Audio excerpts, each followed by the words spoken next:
What's good, YouTube? It's your boy Flex Man back with another video. Today we got Mafia put the Punisher in prison under where he will kill all inmates. If you just make sure like, subscribe, man.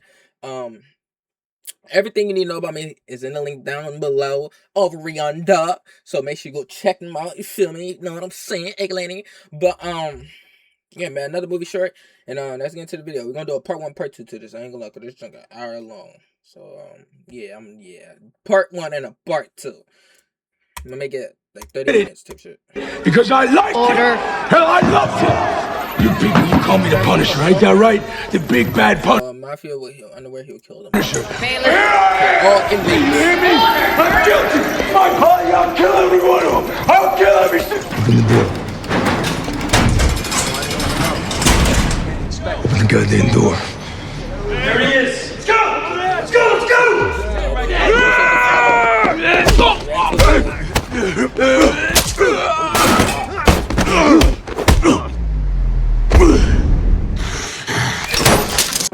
What the freak? Bro, not playing no games though. You better run out that. Hey, Ray, you better run. Run. Okay, yep, he's cooked. Speak her name again. Go ahead. The series begins with Daredevil fighting a group of robbers at night. One of the masked men points a gun at a police officer, but before he can shoot, Daredevil jumps in and starts beating them all. Get out of the way.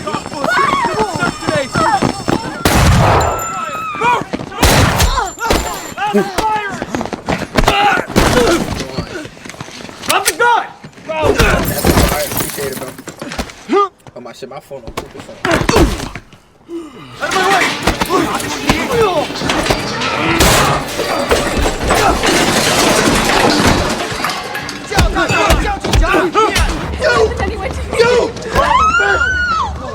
Back off. Shut up.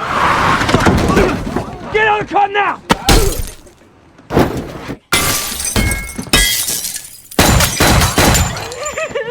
I'm out for y'all.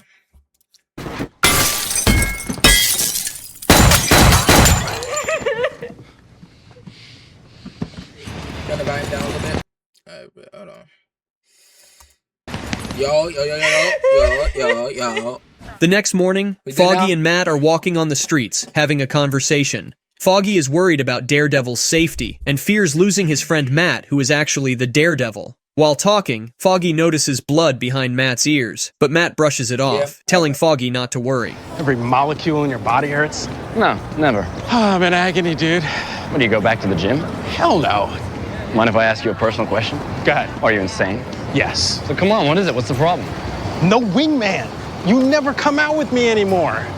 You know, Karen's been asking questions. The cuts, the scrapes, the bruises. What do you tell her? You have a drinking problem. And I'm past worrying about the broken bones, finding you beaten into a coma. Come on, let's get to work. Hey, I could get out of this heat. They head to their office. When they arrive, they find the office crowded with people, and Karen is struggling to manage them alone. She pulls Matt and Foggy aside and explains that they are completely broke, with no money for food or bills. The bad news is that we're broke. We'll manage. I don't know how, but I know we will. Miss Jacinto, will you come in, please? Let's see if we can find you a better way to live in Hell's Kitchen. Following the downfall of Wilson Fisk, the Russian Mafia, and the disappearance of the Chinese and Yakuza, various gangs, including the Irish mob and cartels, try to take control of Hell's Kitchen. In one scene, a criminal Irish group is discussing their plans to take over the area and export drugs, unaware that they will It be like this in real life, literally. It do. You're right. It be like this in real life. get punished that night. Some of us feared Fisk. Maybe even deigned to work for him. Siding against their own kind. The Russians are dead. The Chinese, they turned tail and ran. The Yakuza have gone silent.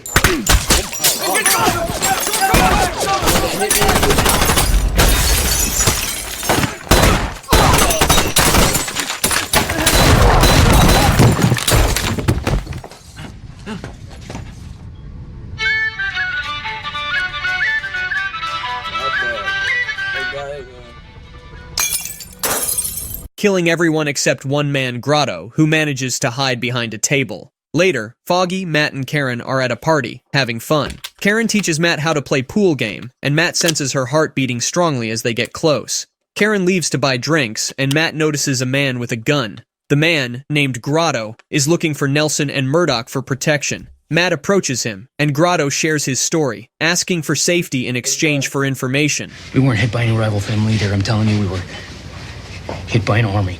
Part of New York that looks like a goddamn war zone. I'm no choir boy. I'm telling you, I just skirt the surface. I'm telling you, I had nothing to do with that massacre. My people think I'm a traitor or a rat. So what can Nelson and Murdoch do for you, Mr. I'm Grotto. You guys need to get the hell out of here before I end up in the only place hotter than this. The DA's office is the only place that can make a deal. Yeah, I'm not walking the DA without representation. Well, we have a reputation for representing the good people of Hell's Kitchen. A second chance, that's all I want. That Nelson and Murdoch put their faith in people, and I need a little of that right now. You have somewhere you can stay? Eyes. She's bleeding. The police arrive, and Matt and Foggy leave the scene. On the way, Matt tells Foggy he needs to go somewhere else. Karen takes Grotto to the hospital for treatment, while Matt tracks down Turk involved in drug smuggling. The man tries to escape, but Matt catches and beats him, demanding to know who is buying military weapons. Oh my god. Oh, that's The Irish had a whole squad massacre tonight. Military-grade firepower. That tin in my trunk couldn't kill a rabbit. Okay, listen. Every gang worse shit's trying to grab up everything Fat Boy left behind. Warehouse, meatpacking district, 13th Street and something.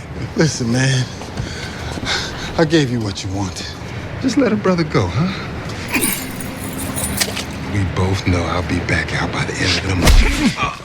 Meanwhile, Foggy goes to the Dogs of Hell gang to meet his old friend Smitty.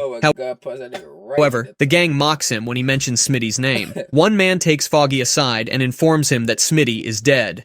Daredevil arrives at the meat factory and finds several dead bodies. He discovers one man still alive and questions him about the gang. The man reveals that it's not a gang, but one individual behind everything, leaving Daredevil shocked. The scene shifts to this man, who goes to the hospital to kill Grotto. Hold it right there. Yeah, you know about that for wrong if you talking about some got a gun in his hand and he's still walking to you, bro.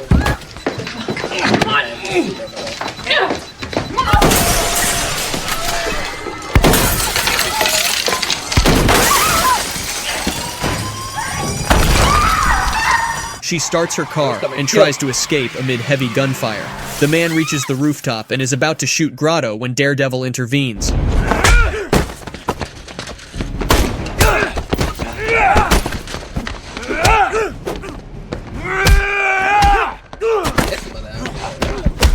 There you go.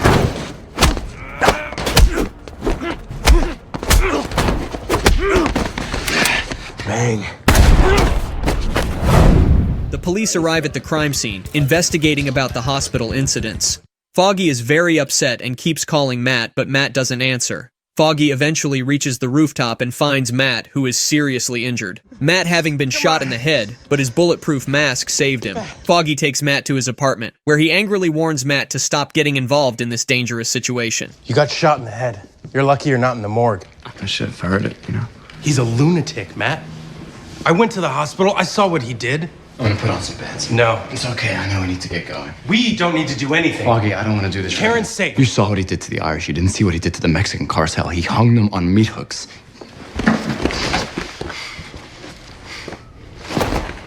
When the cops try to take this guy down, it's gonna be one hell of a fight. Lives are gonna be lost. I need to help. You want another round. Blood is being shed, and Foggy. you've donated more than your fair share to the cause. I need to stop him. Let the NYPD and the DA do their jobs. Meanwhile, Grotto is at the police station. Foggy and Karen are talking to him when the police officer Brett Mahoney arrives and informs them that the DA's office wants to speak with them. Foggy goes to meet them. Matt, still affected by the head injury, struggles with his powers, as his senses fade in and out, and the noises around him become overwhelming. In a meeting with Foggy, Karen, and Brett, the DA's office discusses providing protection for Grotto, but in exchange, they want information on Edger Brass, a notorious figure in the underworld. Initially, Grotto refuses, knowing Brass won't let him live. However, the DA shows Grotto pictures of people killed by the man who attacked the hospital, calling him the Punisher. Who's Edgar Brass? Drug dealing butcher was worse by a mile. They sent me after him. I'm as good as dead. Why Grotto? Because we know your client has worked with Brass before. What the hell is that? You could call it work product. He's tracking gangs to the... My fault. What the hell is that? You could call it work product. He's tracking gangs to their home turf and taking them out with military precision. And if any of his intended marks are lucky enough to escape, he gets to them too. Whether you take it is up to you. They're calling this one the Punisher. Terrified, Grotto agrees to help. The Punisher is seen at a shop, asking for a radio.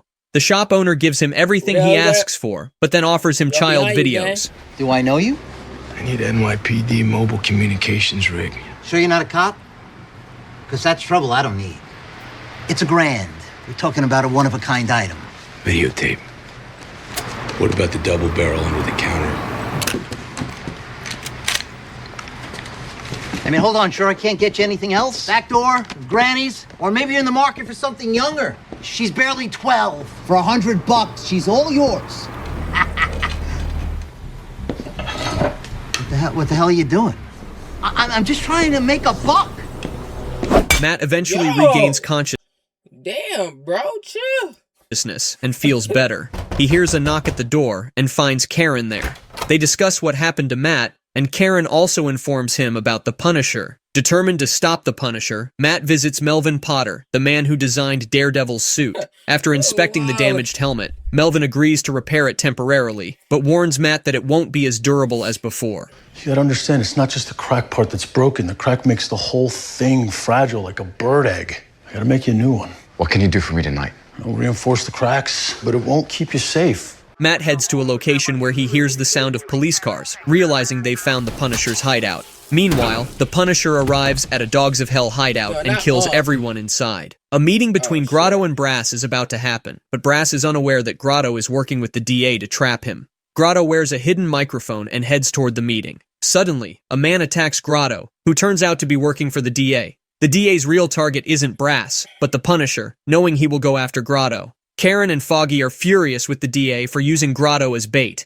The DA gives Grotto a bulletproof vest. As they wait, a truck approaches, and the DA assumes the Punisher is inside. However, they soon realize it's a diversion. The Punisher is actually on a nearby rooftop, aiming to kill Grotto. Just in time, Daredevil arrives.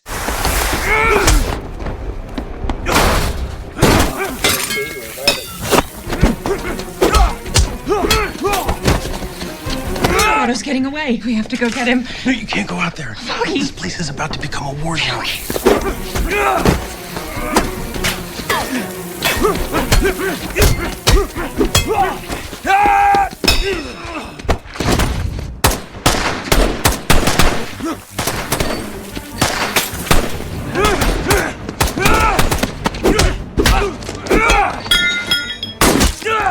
Take the shot. No.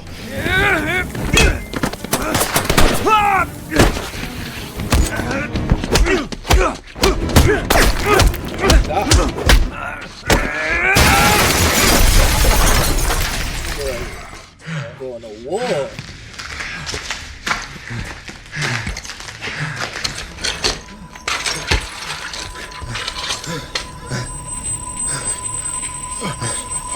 Foggy rushes to the building to find Daredevil and the Punisher, but both have escaped before he arrives.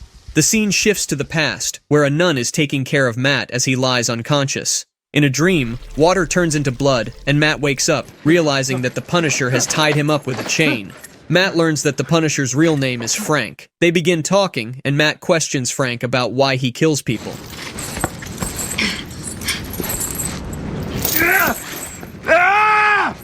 You killed everyone else. Why am I still alive? What are you gonna do with all this? I'll do what's required. You know what I think? What's that? You're still at war. Everything you do out there in the streets, Red, it doesn't work. Did you know that? Oh, who did you lose? Was it someone you loved? Well, boo-hoo. Let me tell you something, buddy. Everybody's lost someone. What kind of name is the devil of Hell's Kitchen anyway? I mean, really? People don't have to die. Come on. Red, you believe that? I believe it's not my call, and it ain't yours either. I think you're a man who can't finish the job. I think that you're a coward. You know, you're one bad day away from being me. Suddenly, a man arrives, sensing people on his rooftop. Frank talks to the man, who was once in the military, and gets permission to stay on the roof.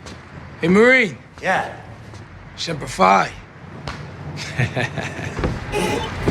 Listen carefully, okay? Are you listening? Yeah? How about now? You listening?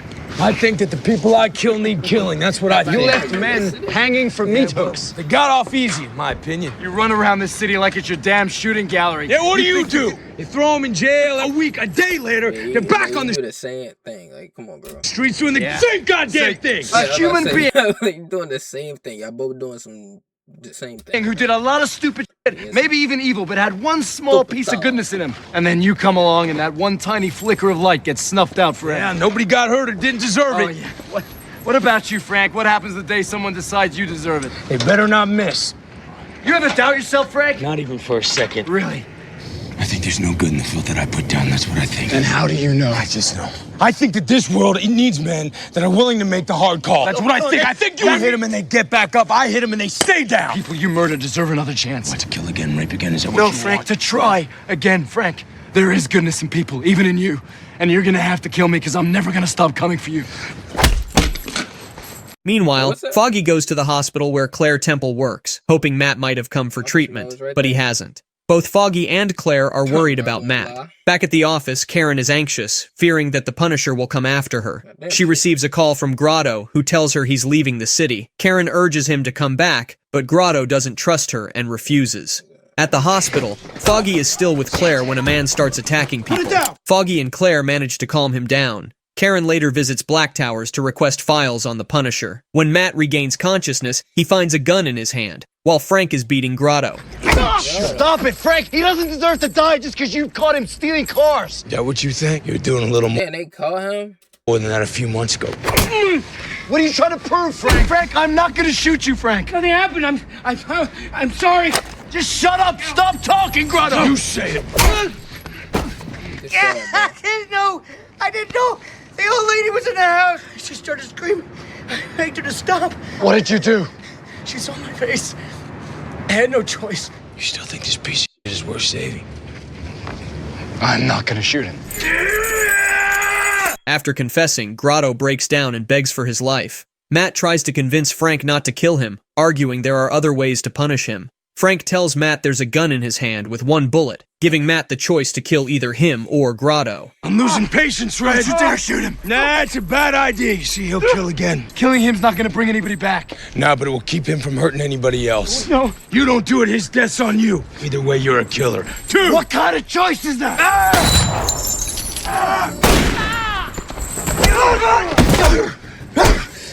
I'm gonna get you out of here. I'm gonna get you out of here. Why didn't you stop him? Oh my god. Frank gets up and shoots the tires of the Dogs of Hell's motorcycles, causing a massive explosion. A brutal fight breaks out between Daredevil and the Punisher. The Dogs of Hell gang arrives, looking for Frank, but Matt refuses to hand him over. He carries Frank's unconscious body to the lift.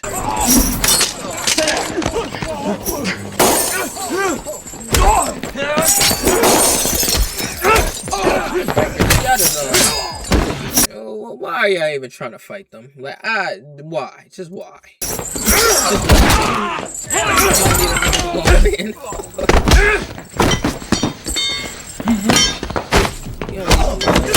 Not gonna win.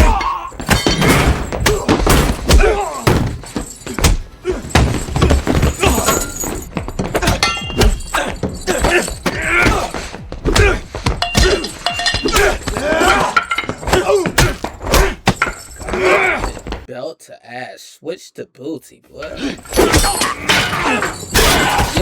You dead.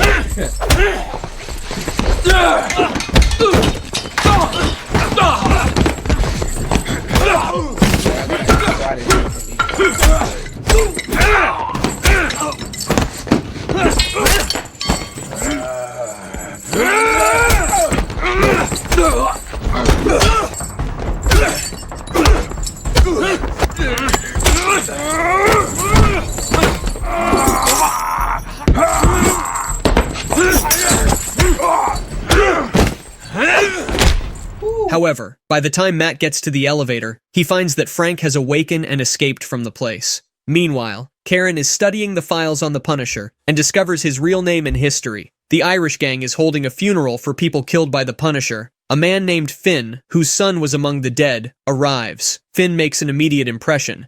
When one of his associates tries to calm him down, Finn kills him with an ice pick to the eye. His next goal is to hunt down the man responsible for killing his son and stealing his money. The gang starts tracking down Frank, the Punisher, by beating their way closer to his hideout. The gang visits a shop where Frank had been, learning more about him. They then go to Frank's house but only find his dog. Finn inspects the house and realizes Frank was a military soldier. As they leave, Frank is watching them from a distance. Meanwhile, Matt is getting ready for Grotto's funeral, and Karen helps him with his tie. The three of them, Matt, Karen, and Foggy, attend the funeral, where Father Lantom gives the sermon. Afterward, Matt stays behind to talk to the father, expressing guilt over tie. The three of them, Matt, Karen, and Foggy, attend the funeral, where Father Lantom gives the sermon. Afterward, Matt stays behind to talk to the father, expressing guilt over not being able to save Grotto. Father Lantom reassures him. Yeah, I did everything I could to protect my client. That work is done, Matthew. Because I failed. What are you looking for? Forgiveness? For what? Not doing more? You just said you did everything you could. Then why do I still feel guilty? Means your work is not yet finished. Frank, meanwhile, is tending to his injuries. Afterward, find his dog. Finn inspects the distance. Meanwhile, Matt stays behind to talk to the father. Everything I could to protect my client. That work is done, Matthew. Because I failed. What are you looking for? Forgiveness? For what? Not doing more? You just said you did everything you could. Then why do I still feel guilty? Means your work is not yet finished. Frank, meanwhile, is tending to his injuries. Afterward, he checks on the money he stole from the Irish gang, hidden in his van. Back at the office, Karen gives Matt files on the Punisher. She points out that there may be more to Frank's story, and that D.A. Reyes might be covering something up. When Foggy steps away to take a call, Karen and Matt discuss the Punisher. Karen admits she's intrigued by Frank's story, and Matt reassures her that she's compassionate, not crazy. Later, they realize on each other and on other people. Karen has disappeared and taken all the files with her. Karen tracks down the janitor who once knew about Frank. He tells her that when Frank was brought to the hospital, he was near death with a bullet in his head, and his heart stopped for a minute, but he just couldn't die, and quickly recovered while asking the janitor to take him home. He agreed and took him to his place, which later got him fired. Frank is sitting in a park, watching a merry-go-round, when the Irish gang finds him. You want to come with us, or you want to make a mess? We want him alive! We're surrounded, son. Now be a good lad and drop the iron.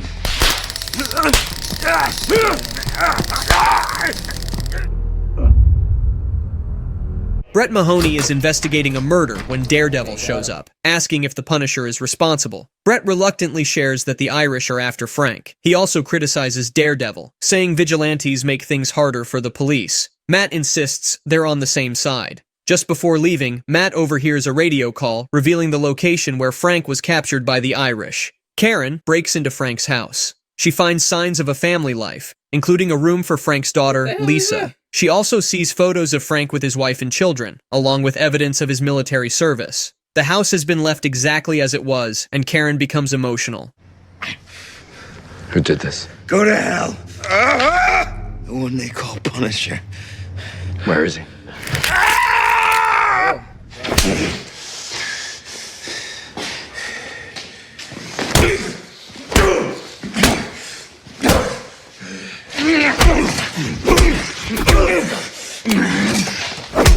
Don't think you're showing me something I haven't seen before. Because your killing spree has all the signs of a man seeking retribution. How'd that feel? Boys, hold him down! Oh, shit. I was hoping it would come to this.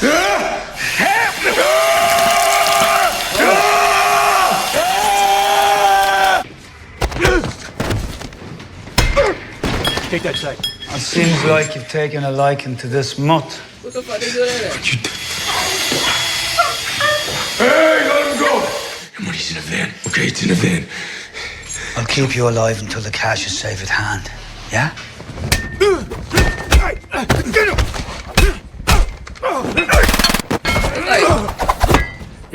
and Punisher are fighting each other, but at the same time, they're basically saving each other. Like it, because he's going to get like, come on, like. Yeah, I got the case. Hold on.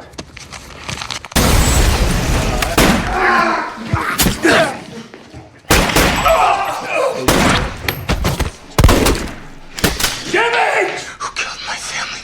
Who cares?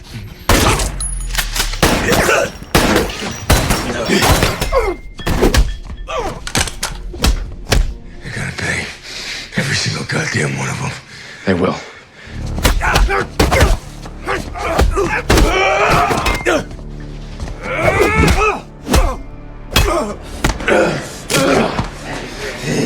After the fight, Daredevil helps Frank to a nearby cemetery. Frank opens up about the last day of his daughter's life, and Matt listens intently. As they finish talking, the police arrive. Brett goes to arrest Daredevil, but Matt tells him to take credit for capturing Frank. Brett agrees, letting Daredevil go. Matt insists people need to believe the system works. Later, Matt meets Foggy and Karen at Josie's bar, where they watch the news report on Frank's arrest. They toast Brett, who is hailed as a hero. While Foggy goes to get another round of drinks, Matt makes a move on Karen. Foggy sees this from the bar, but takes it in stride. Outside, Foggy jokes that Matt might end up happy for once. Karen offers to walk Matt home in the rain, and they share a kiss outside his apartment. Matt asks Karen on a date, and she agrees. Matt is all smiles when he gets home, but that changes when he senses someone in his apartment. Wait, someone in the apartment? Someone want to be a jackass? Hello, Matthew. Electra. The scene shifts to 10 years earlier, where Matt and Foggy are at a party, enjoying some food. Matt steps outside to get a drink, where a group of wealthy people is gathered.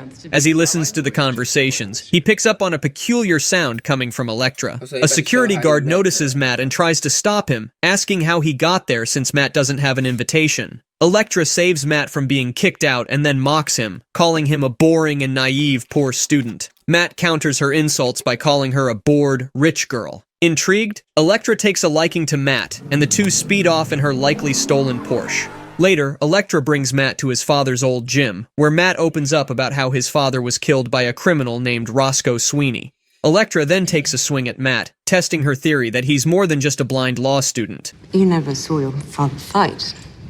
Oh, I saw him get his ass beat more times than I can count. Did he die in the ring? Organized crime? Was he a criminal? No. But I guess you'd say he rubbed some people the wrong way. Guy named Roscoe Sweeney. I don't know, he pulled the trigger, but he gave the order. He probably went underground. Oh, 6 feet, I hope. But like I told you more in the last 10 minutes than I've told anyone else in 10 years. You said you were blind. You really thought he was blind? Shorty, really? Oh my god, that's cold. Wait, Shorty really thought he was blind? You got me. We're just getting started. The scene shifts to the present, where Electra is in Matt's apartment. Matt asks her why she's come back. Electra says she misses him, but Matt doesn't believe her. She explains that she's in town for a business meeting and needs Matt's help as a lawyer. However, Matt refuses to help her and asks her to leave. The next day, Matt, Foggy, and Karen meet in their office, which is in poor condition. Karen, however, suggests that the Punisher might not be such a bad guy, sharing that she visited Frank's house and saw his family photos. You're a goddess. Okay, you two. Let's talk business. Potential clients, real ones, with bank in the bank. I mean, 5 different papers, not a word about the bullet he took to the brain, or his military record, or his... He took it to the brain? What'd she say? She said he took it to the brain. You're a goddess. Okay, you two. Let's talk business. Potential clients, real ones, with bank in the bank. I mean, 5 different papers, not a word about the bullet he took to the brain, or his military record, or his family. I sort of broke into his house. You did what? What? It was ill-advised, I know. Not to mention dangerous. Something big is going on here, guys, and it all circles back to Frank Castle. I don't think you're wrong about Castle, but it's really simple, Karen. Just, I don't want you to get hurt. Like, was the bank. movies literally tell us, like, what really be going on. Literally. Oh, No, it's all good. There was a deposit. Yeah, do me a favor, don't spend any of it. Why not? God, I was hit up by a potential client yesterday, so... Matt arrives at the building where Electra is having a meeting. He climbs to the rooftop of the Yakatomi building and listens in on the meeting. During the meeting, Electra activates a device hidden in her pen, causing interference with Roxxon's servers. As things go awry in the room, Elektra exits. Meanwhile, Karen arrives at Ben's office and meets with his boss, seeking assistance with the Punisher. She wants to uncover the truth about him, believing he might not be as bad as he seems. Ben's boss agrees to print the story, but requests that Karen keep it confidential.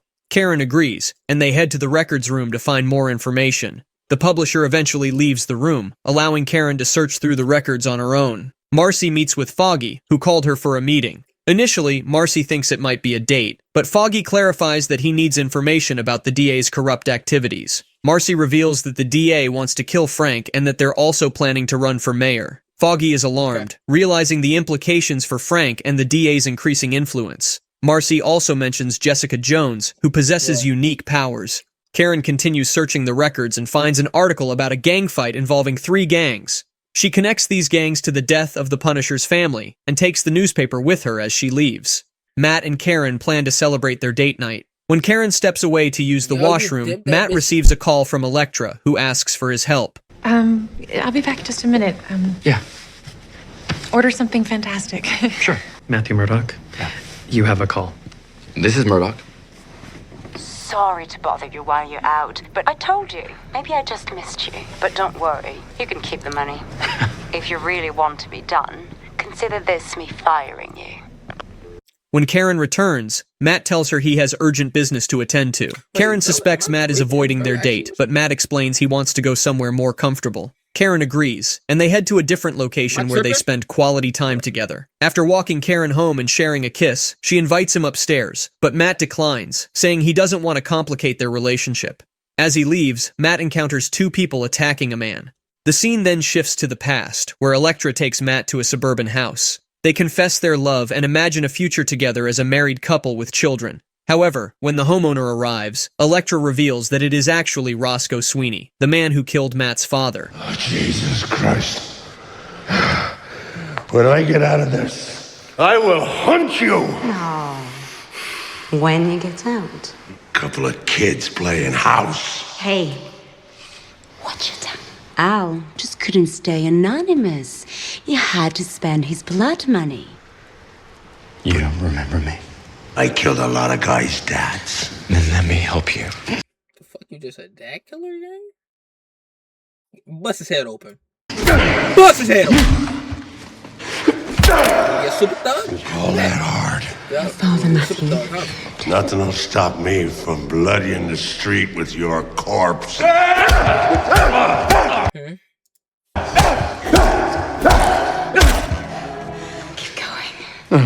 No, it's all I got. He knows your name. I can't do that. Yes, I'd like to report the location of a wanted felon. His name is Roscoe Sweeney. Back in the present, Elektra is with Matt, and they talk when Matt suddenly senses danger. He warns Elektra that people are coming to kill her. Elektra explains that they are from the Yakuza gang and are after her because she stole their data. She calls Matt for help. Both don their costumes, ready for the challenges ahead.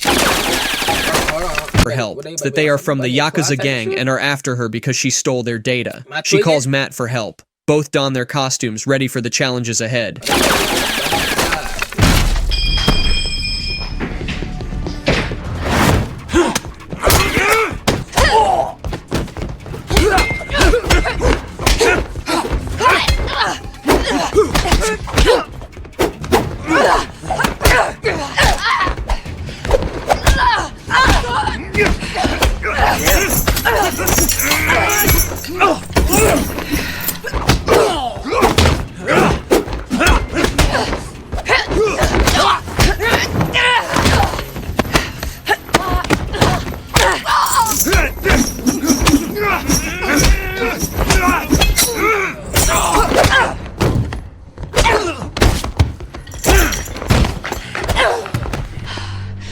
Hungry?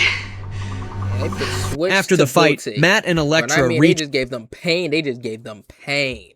At the restaurant, Elektra tells Matt that her actual mission is to stop the Black Sky. That's why she has stolen data from Yakuza gang.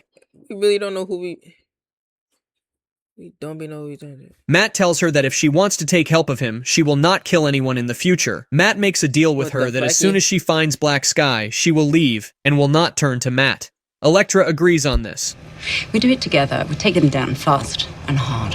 The second it's done, I'm out of your city. Then I need to know you're at least gonna protect. That's crazy that they just switched the booty on them and they just chilling, just calm as hell. And like, feel the same way. Chilling. Nobody dies.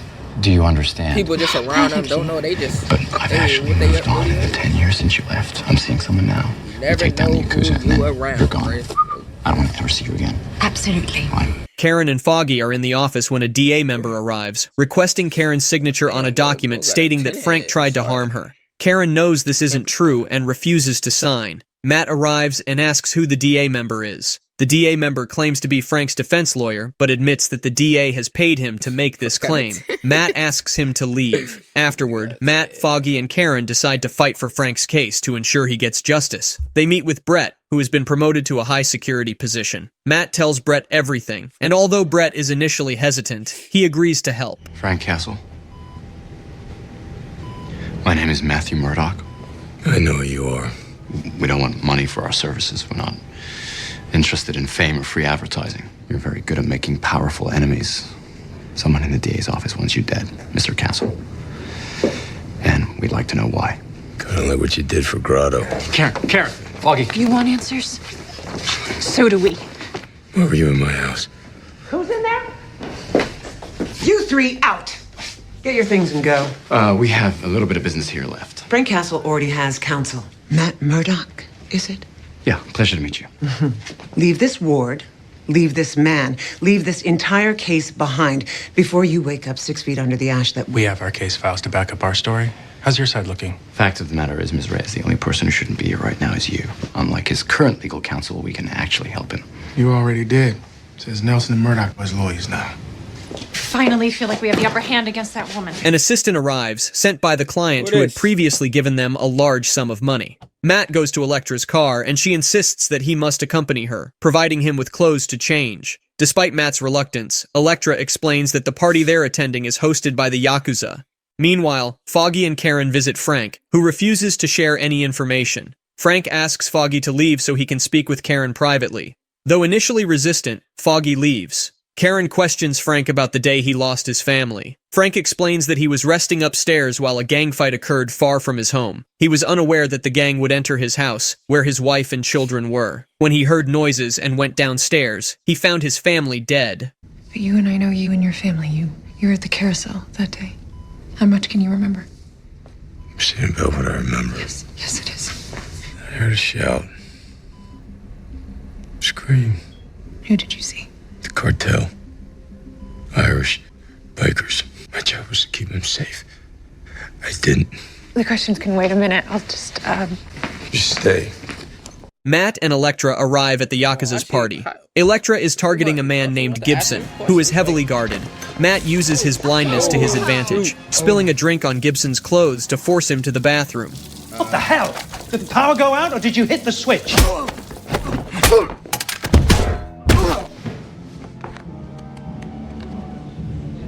Back with Frank, Karen tells him that she was fleeing the hospital with Grotto, but asserts that Frank never kills innocent people. Frank is emotional as he talks about his family. Foggy arrives and informs them that Frank might avoid execution, but could face life imprisonment if he admits guilt. Frank refuses to plead guilty and insists on speaking the truth. How does the defendant plead? I plead not guilty. You hear that, witch? I'm gonna watch you burn right along Counselor, with me. You please hear me? control your Do you hear me? I'm sorry, Your Honor. Court date will be set upon consultation with the DA's office. We are adjourned. 3 hours ago, he was pleading guilty. Why did he change his mind? maybe he just wants the truth about Grotto, about his family, about the cover-up. We need to find Matt before this goes wide. Tell him everything's about to change. Foggy tries to reach Matt, but he is unavailable. Elektra and Matt locate the files they need on a floor of the building. Elektra opens a cupboard, but finds no files. They discover a secret door leading to the documents. As they try to escape, the Yakuza gang arrives. Matt and Elektra pretend to be engaged in intimate activity, fooling the Yakuza into believing they are only there for that purpose, and are allowed to leave. Once back in their car, Matt and Elektra read the documents and discover details about a labor shipment, mostly from Japan. They are shocked by the shipment details, but the documents are in a language they cannot decode. Gibson is brought to his superior's office, where his guards are killed. Gibson pleads that he did not double-cross the Yakuza, but receives a cryptic response that they are not Yakuza after all. Matt returns to Foggy. Alright, man. It's your boy Fast Mike back. It's your boy Fast Mike in and out. That was part 1. So part 2, I'll react to that when I react to that. But I'm out, man. Peace.